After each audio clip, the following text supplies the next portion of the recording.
जळगावानंतर बातमी नाशिकमधून।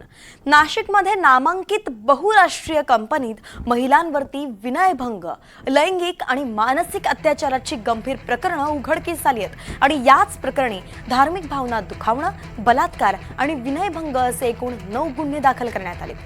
तर आतापर्यंत या प्रकरणात 6 आरोपींना अटक झाली आहे। गंभीर बाब म्हणजे हा सगळा प्रकार 2022 पासून सुरू होता।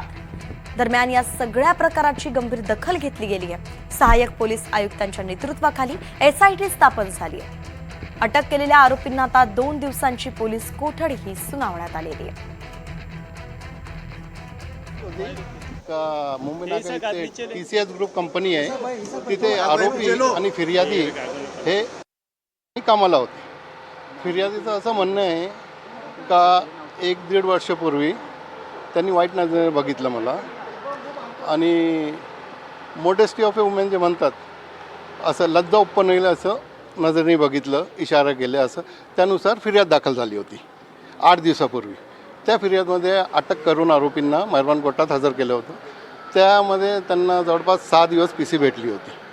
तर पीसी भेटल्यानंतर आता पुन्हा त्यांना दुसऱ्या गुन्ह्यात ट्रान्सफर करण्यात आलेले। माझे नाशिक शहरातील एका नामांकित बहुराष्ट्रीय कंपनीमध्ये महिलांचा विनयभंग, लैंगिक अत्याचार, मानसिक अत्याचार आणि धार्मिक भावना दुखवल्याचे एकूण 9 गुन्हे दाखल करण्यात आलेले आहेत।